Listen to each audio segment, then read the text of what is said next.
never gonna stop singing your praise, singing your praise. I can't stop, won't stop, never gonna stop singing your praise, singing your praise. I can't stop, won't stop, never gonna stop singing your praise, singing your praise. I can't stop, won't stop, never gonna stop singing your praise.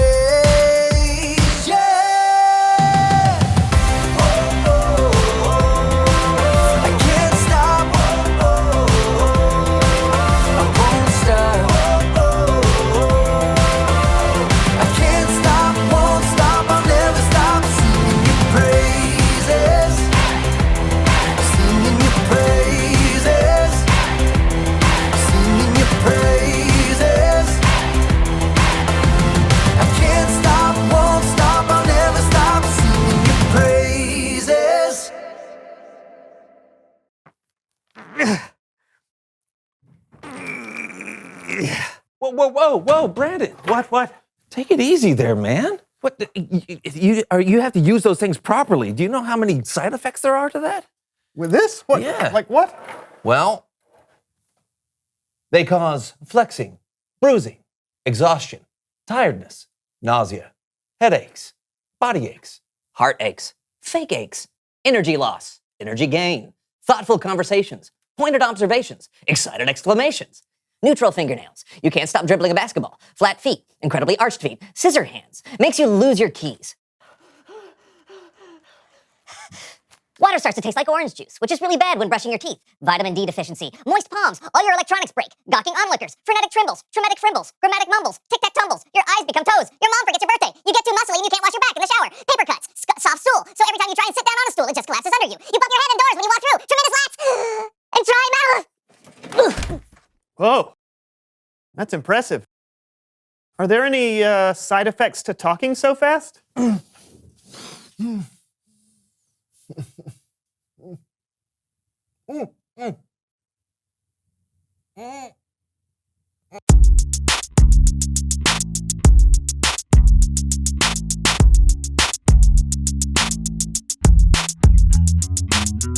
Hello, everyone. My name's John. And I'm Brandon. And this is the So-and-So Show. We've got a great show for you today. John is getting the crowd psyched up and ready to watch. Yeah, today we've got Bible story time with Kellen. 1. We'll have our question of the day. 2. And I think we've got a guest on the show. 3. That's right, folks. John just listed 3 things that are happening on the show today. He's 3 for 3. Okay, you know what? What are you doing, John? Just insert your name. Uh-oh, looks like John's starting to lose focus. No, I'm not. I'm just trying to figure out what's going on. And he's lost it. Oh, can't keep it together. You hate to see that. Will you stop it? What? I'm training to become a play-by-play announcer. A what? Well, you know, the person who says everything that's happening during sporting events. It's always been my dream to meticulously describe something that people are already seeing with their own eyes. Yeah, that does sound pretty exciting. I know. And here's an expert to give me some pointers. Please welcome someone who knows stuff.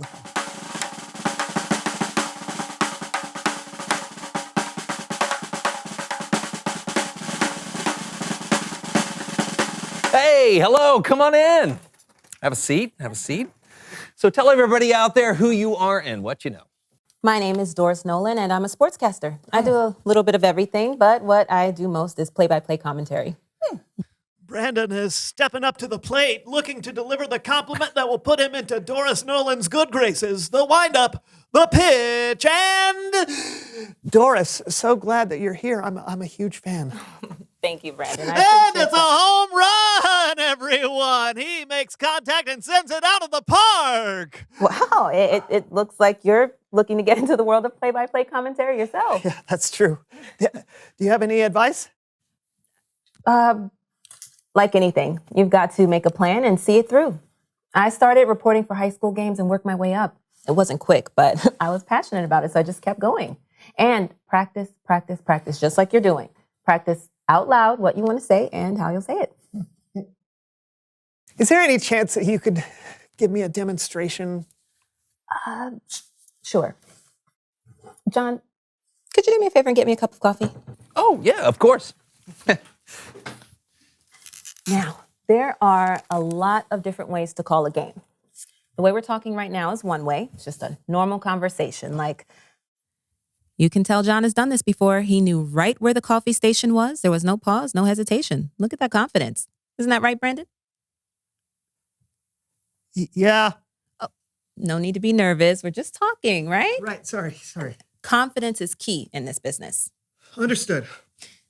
Another key is being aware of your surroundings. Like, I might call a golf tournament a little different. Watch. John has selected the 16-ounce disposable insulated cup. It's a good choice for this moment. It will keep the coffee warm longer, plus it's biodegradable, so it's good for the environment. Brandon? That's right, Doris. And he's crushed the cup. Was that too much? For golf, probably. But hey, you messed up with confidence. You got to make mistakes, Brandon. That's how you learn. Let's try this time like we're calling a race. Oh. John's taking a pit stop to put a sleeve on the cup. No one wants a hot hand when you're trying to carry a cup of coffee, and the sleeve is on. It's time to pour. No time to waste. Regular or decaf? What's it going to be? Regular. That's the kind of fuel that'll push him past the competition. But will he use creamer? What do you think, Brandon? I don't know.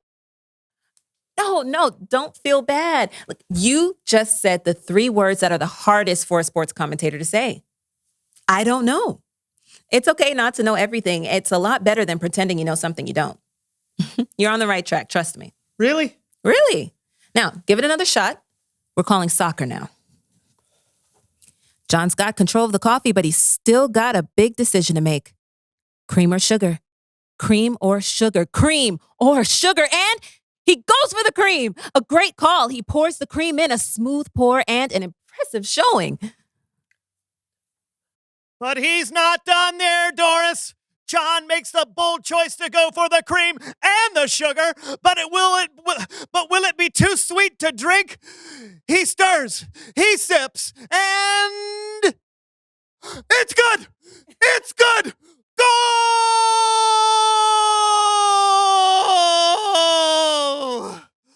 That was awesome. Thank you for your help. And thanks for the coffee, John. You're welcome. It's Bible story time with Kellen!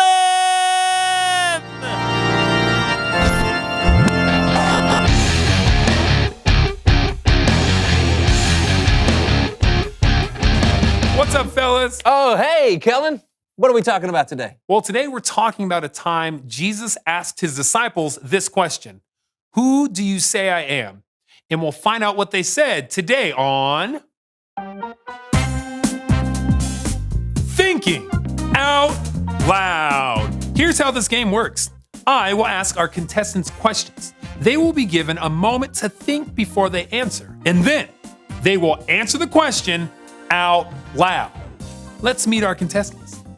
My name is Erica, and I'm a real estate agent in Omaha, Nebraska. I'm Louise, and I wanted to give a quick shout out to my friends back home in Linwood, California. Go Falcons! Woo! And I'm one of the 12 disciples of Jesus. Hi, I'm Peter. I don't think I have to tell you this, but just in case, the real Peter never appeared on a game show. Let's play Thinking Out Loud. First question is for Erica. Can God, the creator of the universe and everything in it, create something that is too heavy for himself to lift? Erica, start thinking. Wow, okay, that's a hard one. Now, I know that God can do anything, right? So he can create anything. But then, God is also really strong. So there's nothing he can't lift. But wait, can it be both things at once? I don't know. Am I going to sound dumb if I say I don't know? That's not an answer. I feel like I have to have an answer. But what if I... Time's up, Erica. Can God create something that is too heavy for himself to lift? Well, here's the thing. There are a lot of variables to consider, and what I am trying to say is I don't know the answer. Very good, Erica. You thought out loud. Sometimes questions don't have a clear-cut answer, and saying, I don't know, is perfectly fine. 10 points. I wonder what the points are for. Absolutely nothing. Up next, Louise. Your question. You're in school and a friend wants to copy your test. What do you say? Start thinking. Aw, man. Why couldn't I have gotten the last one? This one is so hard. I know it's wrong to let someone cheat. Of course it is, but can I really say that here? I mean, what if my friends are watching? I don't want them to think I'm a loser or whatever. No, wait. I know just what to say. So, Louise, you're in school and a friend asks to copy off your test. What do you say? I don't know, Kellen. So sorry, Louise. You didn't think out loud. You did know the answer, but you kept it to yourself because you were afraid of what people might think. When you know what's right, you should let it out. So that brings us to our story. Jesus came up to Peter and his other disciples and asked, "Who do people say I am?" And they replied, "Some say John the Baptist, or Elijah, or Jeremiah, or one of the prophets." And then Jesus said to them, "But what about you? Who do you say I am?" Peter, when Jesus said to you, "Who do you say I am?" what was your reply? Who do I say Jesus is? Well, he's a teacher. He's taught me so much. But he's more than that. He's a miracle worker. I've seen him walk on water. I've seen him feed thousands of people with a few loaves of bread and fish. He's healed people who are sick and given sight to the blind. He's the one the prophet spoke about hundreds of years ago. The Savior that God promised. He's the Messiah. But do I have the courage to actually say that out loud? Peter, when Jesus said to you, "Who do you say I am?" what was your reply? I said, "You are the Messiah. You are the Son of the living God." Yes! That's what Peter said when Jesus asked him, "Who do you say I am?" He said what was on his heart. He talked about what he believed with other people. Thank you, Peter, for thinking out loud. It's good to talk about what we believe. The more we practice talking about God, the more comfortable we are. You can talk about God with people who believe the same as you or people who believe differently than you. If you have questions, ask. And if you don't know an answer, that's okay too. Just keep talking. I'll see you guys next time. Hey, thanks, Kellen. Kellen, once again, showing everyone how it's done. We're still doing this? Doris told me to keep practicing if I want to be good, so... Okay. Reveal the question! Who can you talk to about God?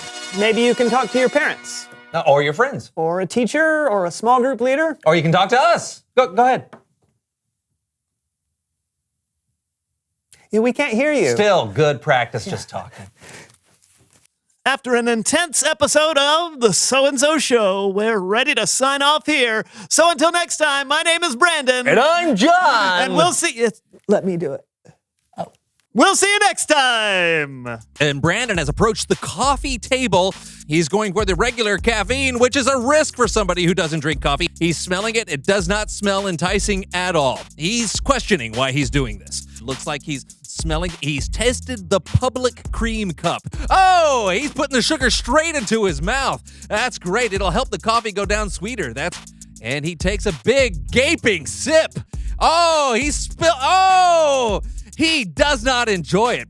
Wow, I've never seen anybody gargle with hot coffee. Kids, do not do that at home. Oh, he doesn't have his wallet. He does not have his wallet. Is he going to make a run for it, or is he going to be an upstanding citizen like a host of So-and-So Show should be? Nope, he's running.